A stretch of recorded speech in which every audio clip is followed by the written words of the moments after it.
It. It's kind of like Stranger Things without any clowning around. It was super scary, but not as bad as... Hello? Who's there?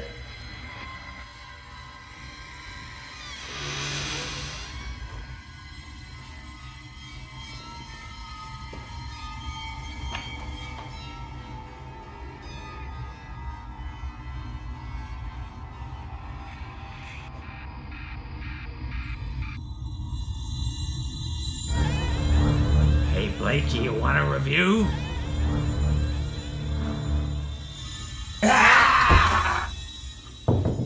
Hey Blake, what's going on? Are we reviewing this thing or what? Tom? Yeah.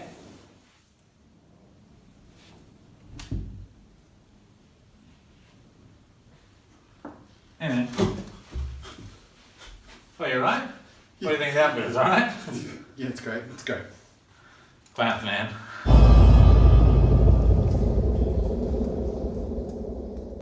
Hi everyone, welcome back to Roll It with Tom and Blake. I'll give you one guess as to what movie we saw. Tom, any ideas? We saw Valerian, didn't we? Oh no, we already saw that one. God forbid. Oh boy.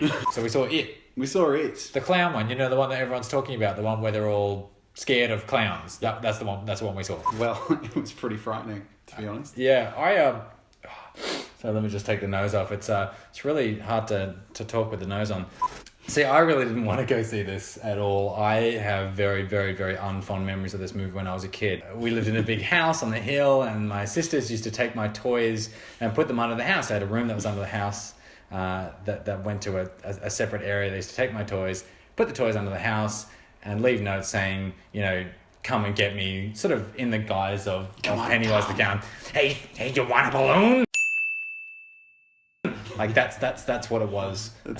So this was me sort of like facing my fears essentially 27 years later. Instantly people are saying, oh, it's just like Stand By Me. It's a Stephen King novel and there's kids that are going on a big adventure to find something.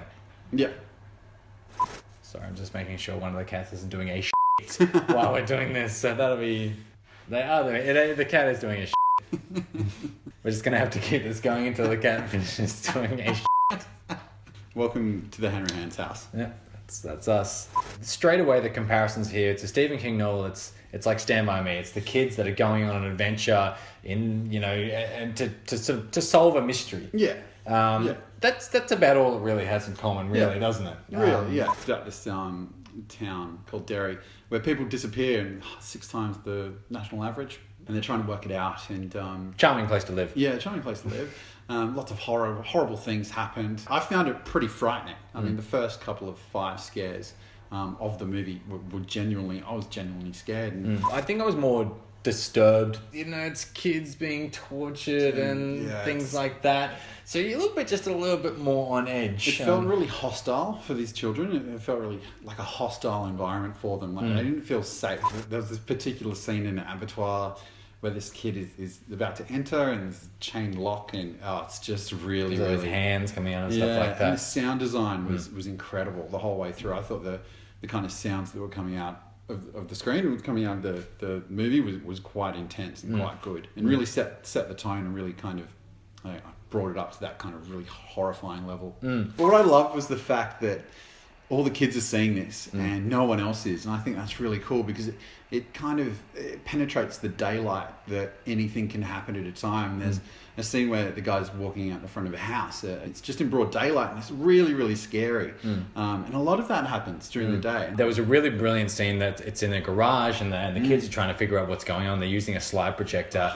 And this scene is just so well done. It's so scary and it's so simple. It's just like a slide projector sort of slowly revealing the evil that's lying within, and it is scary. Yeah, very scary. This is a new breed of horror film. We're going to see a lot more horror now. Yeah.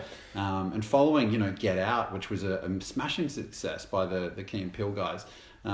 That's going to just, I guess, fuel the flames of what it and Get Out have done for this year. I think you're right. I think it's given mainstream horror a real shot in the arm. I think that this is a genre which is sort of it still, after all these years, does feel like a bit of a niche market. Definitely. I mean, how many times have I heard, I don't like scary movies. But this is something where it's transcended sort of genre and age, and people are taking their friends saying, hey, this is the scary clown movie, let's go have a laugh on a Friday night. And that's good. That's a good thing. Good. More horror is good for me, and it's good for Blake here as well. Not to mention Pennywise. Speaking of which, we should talk about Pennywise. Does he eclipse Tim Curry's Probably not. version? Probably not. Probably not, but still, I thought it was pretty good. revolting when he's like, hey, Georgie, you want your boat? Georgie! There's a scene where his eyes, it happens a couple of times, his eyes kind of go, they look the opposite ways, and you're just kind of like... So he's sort of like, what is he... crazy. What is he doing? He's sort of like... He's like looking... Yeah. And the first scene... the first scene with the boat is absolutely terrifying. Like, it sets the tone for the film. And you're just like, wow. You get the idea. It's disgusting at times, like really, really gross. But some of the original themes and some of the effects that they've created are really original in a horror film. We're talking, arms coming out of mouths and trying to grab people. And it's kind of a David Lynch wet dream. If people still use the term wet dream, that's probably what it is. A wet dream is... I'm not to describe what that is. Hey, if you're 14 and it hasn't happened to you, it's coming soon. The only gripe I had with the film was the amount of montages in it. I think that really kind of it was kind of felt out of place. There's a scene where they're kind of cleaning a room, and in the next scene is like a horrifying shot. Yeah, I mean, sort of some of the humor is a little bit off. One of the gripes that I had with it was the fact that this is when the 90s, it was a mini-series. It covers 40 odd years of these characters, and in this we're only focusing on the kids. So essentially, we're only getting half the story. Yeah. We're still waiting for a part 2, which is that follows the kids into grown-ups, and that will be like the more rounded story with our conclusion. This movie has made so much money already, then there's no way you're not going to see that. But you're just going to have to wait a while to see how this pans out for the kids of Derry. How many balloons are you going to give it, Blake? This is the score we're going to give with balloons. I think I'm going to give it a 7. I think a solid 7. People are going to say, oh, you didn't like it, you gave it a 7. But that's actually quite a good review. This is a mainstream horror film. I was scared, but I think I was more disturbed. I'm going to give it an 8. I think the originality lies in some of the really intricate, scary pieces of the film. I hadn't watched any of the miniseries before, I hadn't read the book, so it's completely fresh to me, and I was quite impressed with the scary situations in it, like the horrifying situations that I thought about afterwards. And I found it pretty terrifying.